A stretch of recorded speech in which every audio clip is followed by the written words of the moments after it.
Aí pessoal, tudo bem? Bimestre novo, terceiro bimestre, e nós vamos mudar de assunto, como geralmente acontece na mudança sempre de bimestre, né? Então nós trabalhamos no bimestre passado a parte relacionada à geologia da Terra, e esse bimestre nós vamos trabalhar com as questões atmosféricas. Então peço que vocês abram lá a apostila de vocês, né? Volume 3, página 4 ali de vocês, e nós vamos hoje começar a parte aí relacionada à atmosfera. Então nós vamos nesse bimestre estar estudando o que é clima, o que é tempo, classificar os tipos de clima, entender como ocorre precipitação, os tipos de precipitação, enfim, tudo que está envolvido com a questão climática no nosso dia a dia, no nosso planeta, e claro, também os problemas relacionados ao clima que nós temos aí, como o aquecimento global, tá bom? Bem, quando nós falamos de clima, gente, nós temos aí que identificar, né, entender que tudo que a gente fala sobre clima ocorre na atmosfera. Então, são fenômenos relacionados à atmosfera.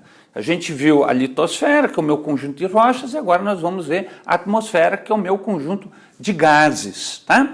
E é bom a gente começar aí a definir um pouquinho o que é a atmosfera terrestre. Então, a atmosfera terrestre, gente, ela é uma camada gasosa que envolve a Terra, né, acompanha a Terra na sua volta aí no espaço, em torno do Sol, que tem até 600 mil quilômetros de altitude, varia conforme o ponto da nossa atmosfera, tá?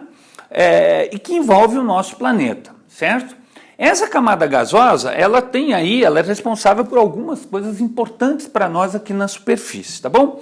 A primeira, gente, é garantir uma distribuição equitativa de calor. Eu depois vou mostrar aqui para vocês uma imagem, né? A respeito da camada de ozônio, e que tem lá a temperatura, né, média do nosso planeta, que fica entre 15 e 16 graus. Então, claro, nós temos regiões muito quentes, nós temos regiões muito frias, mas de forma geral, nós temos uma temperatura média na casa dos 15 a 16 graus, por conta desse tapete atmosférico que nós temos envolvendo, né, a Terra. Segundo ponto importante, ele é uma linha de defesa, gente, nos protege em relação aos raios ultravioletas e outros raios cósmicos que vêm do Sol, que poderiam afetar no desenvolvimento da vida aqui no nosso planeta. Não só eliminando, mas talvez restringindo essa vida no nosso planeta. Então ela também tem essa função. Por último, né, ela é aí responsável pelas trocas gasosas entre os seres vivos e a fotossíntese, que é aí a grande base de toda a cadeia alimentar no nosso planeta. Então a gente sabe que as plantas realizam essa fotossíntese e que elas são a base da nossa cadeia alimentar. Se não tiver as plantas, não tem os demais animais, os outros seres vivos, tá bom? Bem, claro que existem várias outras funções. Ali na apostila de vocês tem um quadro falando sobre curiosidades da atmosfera, dá uma olhada lá, mas eu destaco aqui essas três, tá bom? Não coloquei uma quarta aqui, mas que também é importante a gente comentar, que ela é uma linha de defesa em relação a corpos, né, celestes, espaciais, que muitas vezes chocam com o nosso planeta. Então, muitos dos meteoros não chegam a se tornar meteoritos, tá bom? Porque são dissolvidos na nossa atmosfera. E muitas vezes, quando chegam na superfície, num tamanho reduzido, porque parte, né, dos seus elementos, parte da sua composição, foi ali destruído no choque com a atmosfera, certo? Bem, vamos dar uma olhada na composição, tá bom, da nossa atmosfera. Então a gente vai ver que ela basicamente 78% composta de nitrogênio, 21% de oxigênio e 1%, certo, de outros gases. Então todos aqueles gases raros que vocês veem na química estão nesse 1%, assim como o monóxido, o dióxido de carbono, o vapor da água, estão dentro desse 1% de composição que nós temos de outros gases. Então basicamente é nitrogênio e oxigênio. A gente também diz que a nossa atmosfera é uma atmosfera oxidante, tá? Porque ela consegue decompor muito rapidamente o carbono, certo? Então a gente chama ela aí de oxidante. Bem, quando nós falamos de atmosfera, nós também precisamos ver como é que essa composição está distribuída. E a gente vai ver que não é homogênea. Eu tenho alguns pontos dessa atmosfera com maior concentração, outras com menor concentração, vou ter pontos em que há um aumento da temperatura, outros um declínio da temperatura, e gases raros também que eu encontro numa camada e não na outra. Então, por isso, nós temos aí o nosso planeta sendo dividido, planeta não, nossa atmosfera, perdão, em camadas atmosféricas, tá bom? A primeira camada, a que está bem próxima à superfície, tá bom? É a chamada troposfera, certo? É uma camada, gente, que vai até aí no máximo 15, 18 quilômetros de altitude, é onde eu tenho uma grande concentração dos gases, então 75% daqueles gases que eu mostrei ali estão concentrados na troposfera, e é na troposfera que nós temos os fenômenos atmosféricos. Esses fenômenos que nos interessam, certo? A chuva, as outras formas de precipitação, furacões, tornados, as nuvens, isso tudo está nessa camada, tá bom? À medida que eu vou subindo nessa troposfera, duas coisas vão acontecendo, tá, gente? Veja que dessa minha imagem, na imagem que vocês têm na apostila, tem uma linha de temperatura no meio. Então, olha só, à medida que eu vou subindo a troposfera, eu tenho queda da minha temperatura. Por quê? O ar vai ficando mais rarefeito, não segura mais tanto calor à medida que eu subo, e quando eu chego lá em cima eu vou ter temperaturas bem negativas, pode chegar aqui, conforme o meu gráfico, a menos 40, menos 50 graus, lá aos 16, 17 quilômetros de altitude. Bem, a essa altitude eu tenho a tropopausa, que vai ser uma transição, Olha só, eu vou ter a minha temperatura ficando constante e uma transição para a camada seguinte, lá nos meus 20, 25, 30 quilômetros, que é a estratosfera, certo? Observe aqui na linha de temperatura que na estratosfera acontece um negócio interessante. A temperatura está negativa, constante em menos 50 graus e de repente ela começa a esquentar, gente. Esquentar bastante lá em cima a 20, 25, 30 quilômetros. Por quê? Porque na minha estratosfera eu vou ter uma concentração de um gás que é o ozônio, que nós vamos ver daqui a pouco do que ele é responsável. Aliás, já vou adiantar, Ele é responsável por filtrar os raios ultravioletas. Nesse processo ele gera calor e por isso eu tenho o que nós chamamos de inversão térmica. Naturalmente eu teria o quê? Um aumento da minha temperatura, mas agora aqui eu tenho, aliás, um declínio da minha temperatura, perdão, mas agora nós temos um aumento da temperatura, tá? Por conta justamente dessa camada que é a camada de ozônio. Na sequência mais acima, gente, nós temos a mesosfera, A mesosfera ela fica depois da estratosfera, então na estratosfera eu tenho um aumento da minha temperatura. Na mesosfera, que é um imenso nada, vou ser sincero para vocês, é uma camada bastante alta, está lá nos 80 quilômetros de altitude, certo? Até um pouco mais, tá? E ela tem uma rarefação muito grande.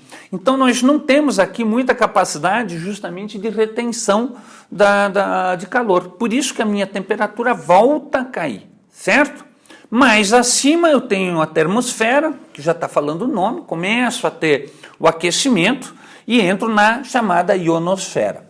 A ionosfera é uma camada que está lá em cima, gente, já nos 130, 140 quilômetros, até mais, e é onde nós temos uma grande quantidade de íons. Esses íons funcionam como retransmissores da minha radiodifusão, certo? De televisão, de rádio e de outras formas aí de comunicação que nós temos e que se realizam lá em cima. Por isso que nessa camada nós vamos ter os satélites de comunicação, certo? Realizando as transmissões continentais, aquelas transmissões ao vivo que a gente vê de futebol, de shows e assim por diante, são feitos lá em cima na ionosfera, certo?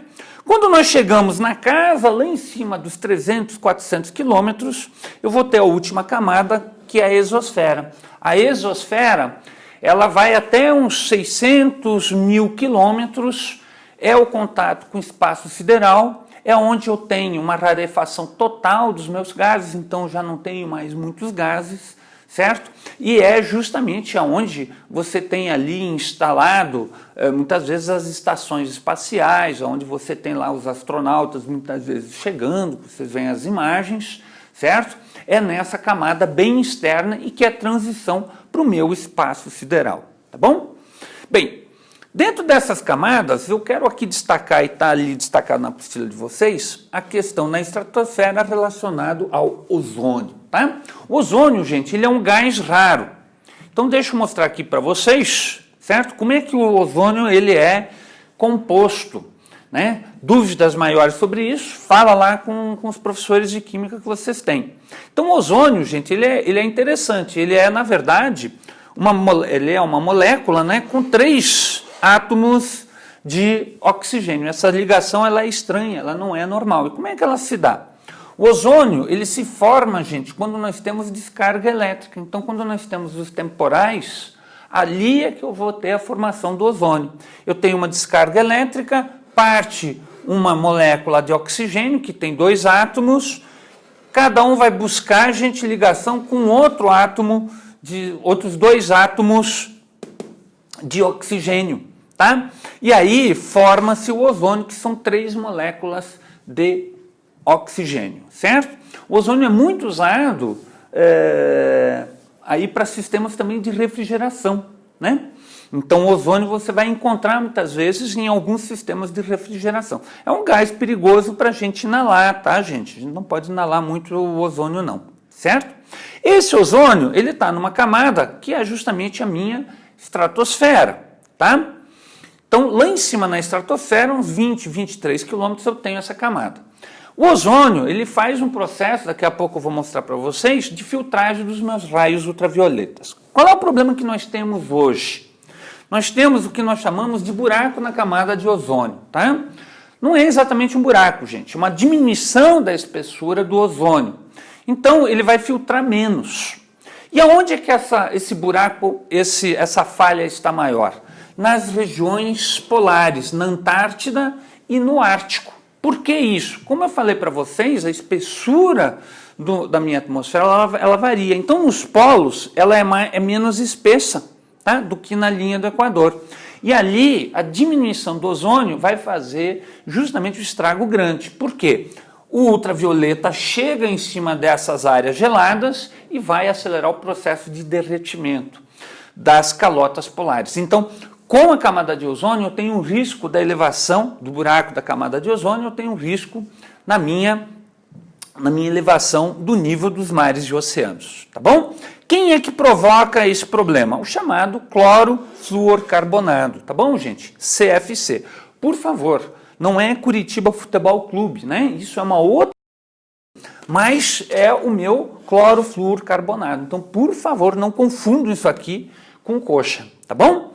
Bem, como é que se dá essa quebra? Deixa eu mostrar aqui para vocês o processo. Então, olha só, os raios UV, gente, a gente usa desodorante, enfim, refrigeração, tudo isso. E o CFC, ele sobe lá para a estratosfera, ele leva 8 anos para chegar lá em cima. E quando vem um raio UV, ultravioleta, olha o que ele faz. Ele arrebenta o CFC, que é um clorofluorcarbonato, tá bom?